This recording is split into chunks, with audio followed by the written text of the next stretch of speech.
So today I heard a statement that really resonated with me, that perfectionism is an imperfection. And it's so funny because before I heard that statement, I had been personally ruminating on the idea of perfectionism and how it really is a folly because no one's perfect and imperfect people cannot produce perfection.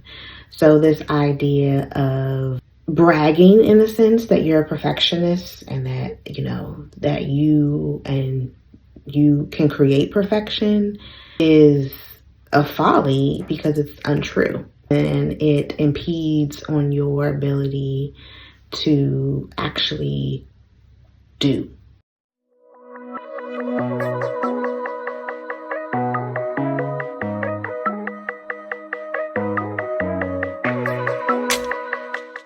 I have been saying I was going to start a YouTube channel for a long time now. So today I'm hitting record and I'm actually going to speak from my heart. I'm just going to talk about what I envision for this channel, for myself, for 2025. This is the happiest I've been in over 10 years, and it's been a journey. And I think what I want for my YouTube channel, I want it to be successful. I would love to monetize it, but I think I just want to document my journey. And even if no one ever watches it, then I'm going to be okay with that. I'm going to use this as my personal journal to document where I've been. I just watched a spiritual talk on gratitude, and one of the things that it talks about doing is listing what you're grateful for. We use lists all the time, right? We use lists to determine what we need at the grocery store. We use checklists to determine that we've done all the tasks necessary on our jobs. We need a list, realizing what we're grateful for isn't going to happen on its own. We might need a list. And so hopefully this channel will give me a window in time where I'm able to kind of see where I am, see where I'm going, see the benchmark, see how far I've come, and document what I've learned. Maybe help other people on the same journey. What the ideal life would be. We all have this picture in our head of, we're always chasing something. And the ideal life would be me being able to create a sustainable revenue stream that doesn't stress me out, that I love to do, that may be challenging. I'm not expecting or work that isn't work, but I've had several iterations of life and work. I did the whole college thing. I got a job in my major. I was an accountant for years, and I didn't hate accounting. Really enjoyed the work, kind of. It was a little repetitive, but it was stable. It was good. Stupid dogs. What I didn't like about my work was people. When I think about the things that stressed me out the most about working was the people, and I'll just leave it there. I got fed up. I had an entrepreneurial spirit, and so I started my first official business where I filed an LLC. Cause no, that's not true. We did multi-level marketing work, which I felt like tilled the soil of my entrepreneurial journey. Read a lot of books that were introduced to us that really kind of helped me prepare for being an entrepreneur. Books like Dale Carnegie's How to Win Friends and Influence People, Rich Dad Poor Dad, The Magic of Thinking Big. Some of these books that are on my shelf today that I just won't ever get rid of. I may read again, I don't know, but they made such a major impact. So I started my entrepreneurial journey and I opened up a service-based business that was professional organizing. I did that for about 13 years. I grew it to this team with a friend of mine who joined me on the journey, helped me grow the business. We were thinking of even starting a coaching program. It got to a point where we were really doing well, especially during the pandemic. These daggone dogs. And I started to use that momentum to try to scale the business. And honestly, now that I look back on it, I was scaling it to escape. I love the book E-Myth Revisited. I read and love most of Mike Michalowicz's books. One in particular is Clockwork, and I even took a course related to clockwork.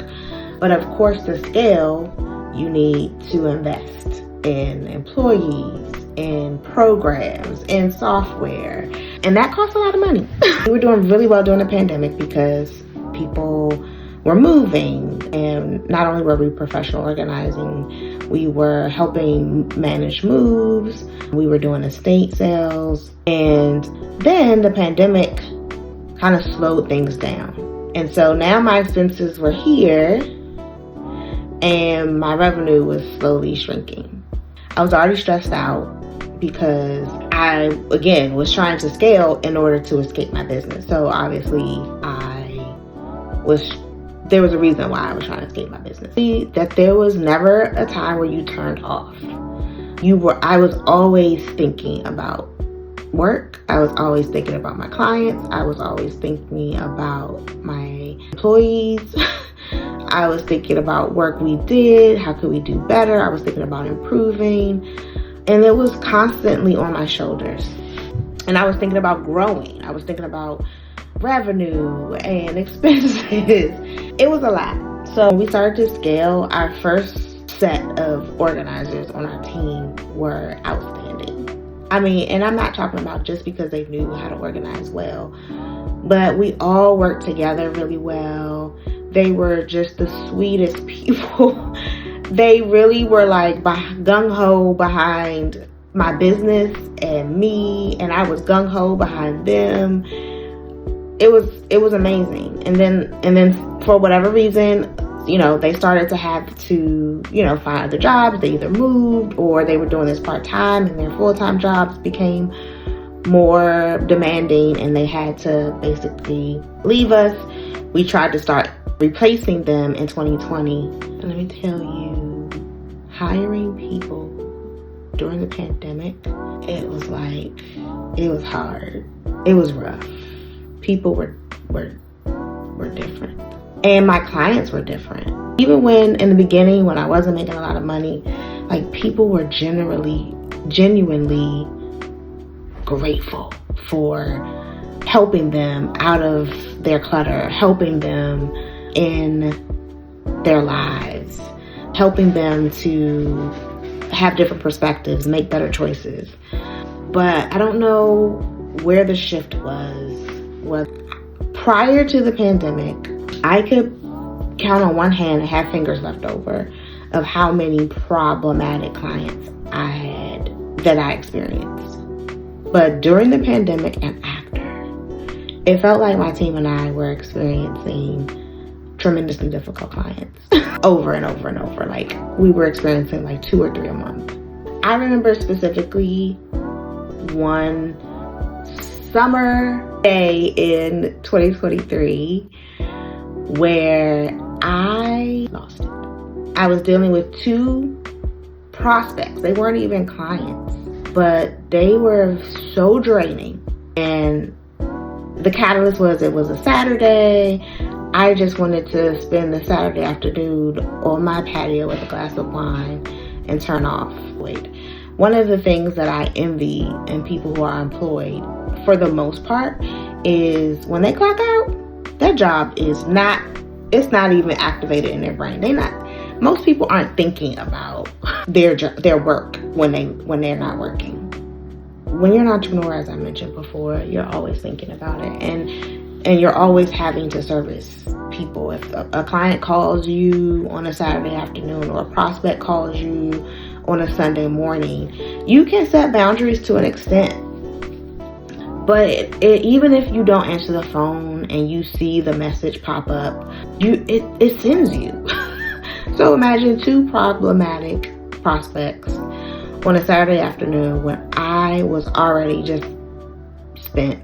Also mentioned, for a few months at that point, I wasn't taking a salary. So I'm stressed. My team getting paid. I'm not.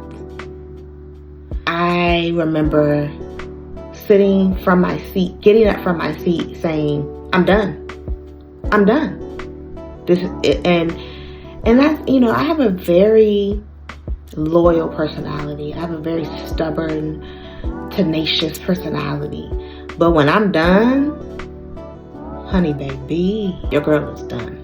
So I ended up shutting things down. I had thought about closing it for a while, but all the things that held me back, like reputation, what do people think? Will they think I failed? I didn't give a fat rat's tail. Was there grief?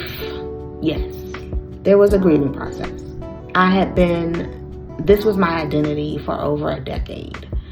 I still do a little organizing on the side because I'm good at it. People know me for it.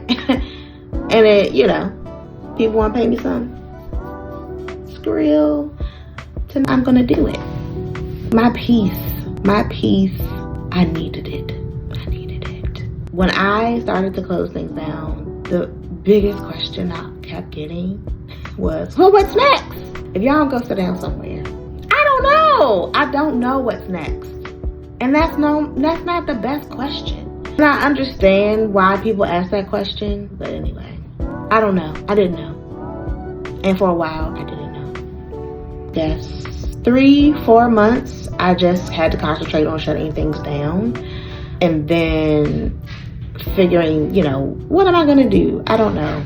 And then while I had my business, I was like the only one on my company and my team who actually would measure and design closet spaces. And so in December, I started working with them. And I probably should have known it wasn't going to work out. When the week that I started, my hiring manager, my boss, lost his position. Red flag. And then they started cutting a lot of other people. And I saw what was happening. The same thing that happened to my business, where there was this surge of business during the pandemic because, again, people were renovating. They were taking their government money and they weren't spending on vacations and clothes and all the other things. So they were using it on home stuff like renovating, and interest rates were low, so they were getting their home equity lines. So the home services industry was booming. A lot of home service companies like myself, we were scaling. We were like, yo, let's take all this money and grow to the next level. And I believe the closet company was doing the same. But then as sales started to decrease, because outside was opening back up and people were going on vacations and their homes became less of a priority, interest rates were increasing. Yeah, now you got all these expenses and you not making that revenue. There's a gap. It's called a loss. So anywho, I think that the owner of the company saw me as a professional organizer. I've been in the business for several years, that I was just going walk through the door with contacts and contracts. I walked in December. What do people doing during December? Celebrating the holidays. January, February, usually slow sales months in that particular industry anyway. And so then there is a ton of stuff to learn in that industry. I had to learn how to draw on a tablet. I had to learn how to measure in the way that they wanted to measuring, how to place the order. It's a lot. And I think the nail in the coffin was I needed to have surgery. I'm not shy about it. I had to have a hysterectomy for fibroids. It's its own epidemic in the Black community, Hispanic and Black community. uterine fibroids. I had to have the surgery, and I actually found a surgery that would not put me out for 4 to 6 weeks like they typically do, but I would only have to be out for like 2 to 3 weeks, which I thought was great. But I think when I announced that I needed to have surgery and I wasn't bringing in the level of contacts and contracts that they thought, it didn't work out. And by March, I was no longer there. I had my surgery. I had some time to heal. And then my best friend, she is a business owner, and she invited me to work in her business. And I did. And I realized that our friendship was better served in the lanes, in the spaces that they were outside of working together in her business. I still love her, and she still loves me, and that's so fine. That's fine. I still work there from time to time, and that's all we're gonna say on that. It's been a journey. Where are we now? Where is this journey taking? For a while, I thought, even, after I closed my business, like, there was the question of what's next. And because I had gone through all the stuff I had, and like the common denominator was people, I want to work with people. I just wanted to sell things online. That's it. I wanted also to create multiple streams of revenue. Some I wanted to do passively. And so I went on this little journey of like side hustles. I started listening to Side Hustle podcasts and looking at different side hustles on YouTube. And so 2 things that popped up was reselling. And reselling is basically you buy something at a low cost. It could be any item, a vintage item. It could be some type of product. You can buy them at an estate sale. You can buy them wholesale, and basically selling them for a profit. Other one is I love animals. I have pets. I have a pet Yorkie and a pet turtle, and I've had cats. And so the second one was Rover. All I needed to do was, they did my background check, get a few reviews, which I just, sent some out to my family and friends who know me and know I love animals, and they wrote a couple of reviews, and I started getting clients. I also have my notary. I've had that now for quite a while. Actually, there's several different ways to make money as a notary: a mobile notary, or you can do virtual notary signing. And eventually, I haven't done anything with that, but it is my next research project to, or set that up. But I did some, multi-level marketing kind of stuff, like direct sales stuff. I was trying to restart a company that does healthy seasonings and cooking, because food is another passion of mine. Lastly, paparazzi jewelry. I love their jewelry. My cousin-in-law sells it, and I've been buying from her for years. So I kind of invested in that, but did nothing with it. But the other thing is content creation on YouTube. As I mentioned previously, we were delving into the coaching space, and I understood from the coaching space, selling online courses, selling ebooks, selling other digital products, so affiliate marketing. There's also brand deals. There's so many ways to make content creation a revenue stream. In a journey, you have to just play around, be creative, have fun, make mistakes, learn from them. And so that's what my goal is: document the journey. Where am I going now? I'm over 40. I'll be 45 in a few months. And I just really want to spend my life in a meaningful way, not stressed out. I understand that money is a tool. I don't necessarily have to be a millionaire.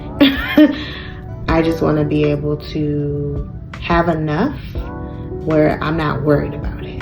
if that makes sense. Help others, to be able to help my household. I'm very fortunate that my husband is gainfully employed and pays for the majority of our expenses. Whatever I can bring to the table, especially living in the DC Metro, or the DMV as we call it, is expensive. I would like to lose some weight. Put that out there. I don't know if the channel will be about weight loss, even though it's Andy Weighs In. It's a little play on words. I do want to weigh in less. But so when it kind of all back into perfectionism, I'm just gonna start. There's gonna be trolls. There's always gonna be trolls. Hi trolls. I want to do this for me, and I don't want to get emotional, but I want to do this for me.